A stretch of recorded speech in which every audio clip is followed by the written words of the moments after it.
আজকের ভিডিওয়ে তিনটি মাল্টিপ্যাকার স্টক নিয়ে ডিসকাস করব, যে স্টকগুলো এতদিন মিডি রত্ন ক্যাটাগরিতে বিলং করত। লাস্ট ফ্রাইডেতে আমরা দেখলাম আমাদের ফাইন্যান্স মিনিস্টার তিনি এই স্টকগুলোকে নবরত্ন স্ট্যাটাসে অন্তর্ভুক্ত করেছেন।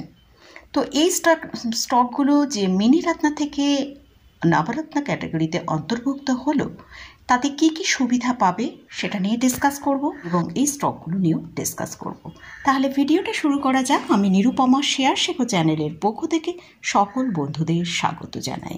আর চ্যানেলটা যদি সাবস্ক্রাইব না করে থাকেন তাহলে অবশ্যই চ্যানেলটা সাবস্ক্রাইব করে নেবেন, আর পাশে থাকা বেল আইকনটা প্রেস করে রাখবেন। আমি ভিডিও আপলোড করার সাথে সাথে আপনাদের কাছে ভিডিওটা পৌঁছে যাবে। তো আমরা লাস্ট ফ্রাইডেতে দেখেছি এই যে তিনটে স্টক নিয়ে আলোচনা করব, এই তিনটে স্টক আগে মিনি রত্ন ক্যাটাগরিতে বিলং করতো, সেগুলো আমাদের দেখলাম ফাইন্যান্স মিনিস্টার সেগুলোকে নবরত্ন স্ট্যাটাসে অন্তর্ভুক্ত করেছেন।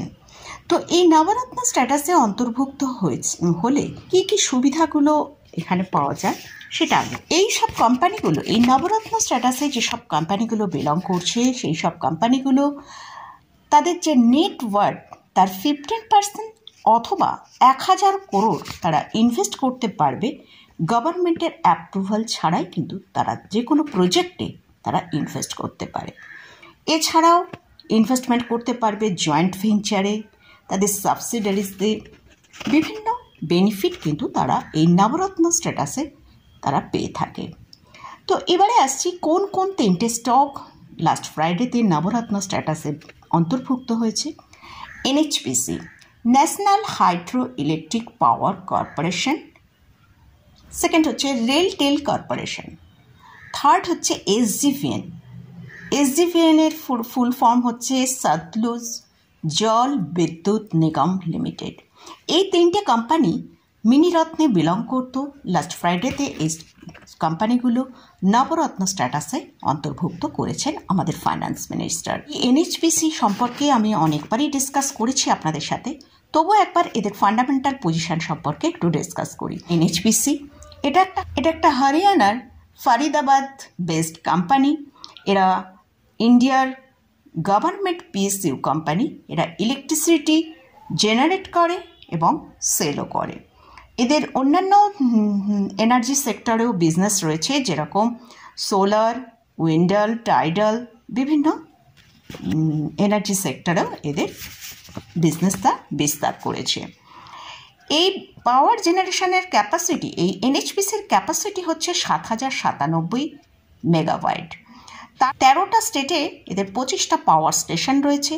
6971 মেগাওয়াট হচ্ছে হাইড্রো পাওয়ারে এবং 126 মেগাওয়াট হলো রিনিউয়েবল এনার্জিতে। আর এনএইচপিসির দুটো সাবসিডিয়ারি কোম্পানি হলো এনএইচডিসি লিমিটেড, আর একটা হচ্ছে ল্যান্ডকো তিস্তা হাইড্রো পাওয়ার লিমিটেড। এবারে আমরা ফান্ডামেন্টাল দেখি। এনএইচপিসির এখন কারেন্ট প্রাইস চলছে 98 টাকা 44 পয়সা। লাস্ট এক মাসে 5% নেগেটিভ রিটার্ন দিয়েছে। আজকে এই নিউজের জন্য স্টকে আমরা 2%-এর ওপর ক্লোজিং পেয়েছি। মার্কেট ক্যাপিটালাইজেশন হচ্ছে 96,633 করোড়। পি চলছে 26.72। ডেপ্ট অফ ইকুইটি আছে খুবই অল্প, একের নিচে 0.84।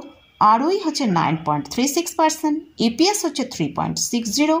হেলদি ডিভিডেন্ড পে করে। ফেস ভ্যালু হচ্ছে 10। জুন কোয়ার্টারে এদের যে রেভিনিউ হয়েছে সেটা হচ্ছে খুবই ভালো হয়েছে, মার্চ কোয়ার্টারের থেকেও ভালো হয়েছে, সেটা হচ্ছে 3038 করোড়। নেট প্রফিটও 1108 করোড়। প্রোমোটারের হোল্ডিং আছে 67.40%। রিটেলারদের হচ্ছে 13.36%। এফআইএসের হচ্ছে 8.97%। ডিআইএসের হচ্ছে 10.28%। নেক্সট যে স্টকটাকে আলোচনা করব সেটা হচ্ছে রেলটেল কর্পোরেশন। এটাকেও নবরত্ন স্ট্যাটাসে অন্তর্ভুক্ত করা হয়েছে।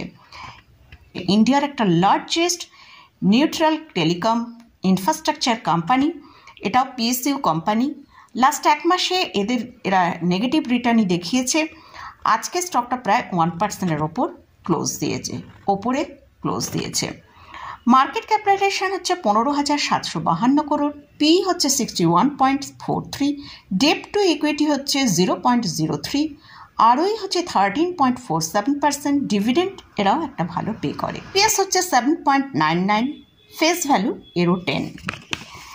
এদের জুন কোয়ার্টারের রেজাল্ট কিন্তু খুবই খারাপ এসেছিল, যেটা রেভিনিউ হচ্ছে 578 করোড়, যেটা মার্চ কোয়ার্টারে এসেছিল 872 করোড়। নেট প্রফিটও ন্যাচারালি খুবই কম হয়েছে, যেটা 48 করোড়ের কাছাকাছি নেট প্রফিট হয়েছে। প্রোমোটারের হোল্ডিং আছে 72.84%, রিটেলারদের আছে 22.14%, এফআইসদের আছে 2.55%, ডিআইসের হচ্ছে 2.46%। লাস্ট যে স্টকটার কথা বলবো সেটা হচ্ছে SGVN, সতলুজ জল বিদ্যুৎ নিগম লিমিটেড। এই কোম্পানিটাকেও আমরা দেখেছি লাস্ট ফ্রাইডেতে কিন্তু নবরত্ন স্ট্যাটাসে অন্তর্ভুক্ত করা হয়েছে। এদের এখন কারেন্ট প্রাইস চলছে 136। এটা Indian public sector hydro electric power generation and transmission company. Last এক মাসে 5% নেগেটিভ রিটার্ন দিয়েছে, আর আজকে স্টকটা এই নিউজের জন্যই 2% ওপরে ক্লোজ হয়েছে। মার্কেট ক্যাপিটালাইজেশন হচ্ছে 52,384 করোড়, পি হচ্ছে 52.48, ডেপ টু ইকুইটি হচ্ছে 1.44। এই কোম্পানিতে কিন্তু ডেপ্ট রয়েছে।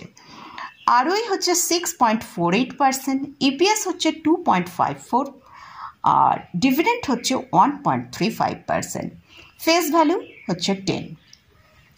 জুন কোয়ার্টারের রেজাল্ট কিন্তু এদের খুবই ভালো দেখিয়েছে, যেটা রেভিনিউ হচ্ছে 958 করোড়, নেট প্রফিট হচ্ছে 357 করোড়, যেটা হয়েছিল নেট প্রফিট মার্চ 2024-এ 61 করোড়। প্রোমোটারের হোল্ডিং আছে 81.97%, রিটেলারের আছে 11.83%, এফআইসদের হচ্ছে 2.39%, আর ডিআইসদের হচ্ছে 3.94%। তো এই যে 3টে স্টক নিয়ে আলোচনা করলাম, এটা কোনো রেকমেন্ডেশন নয়।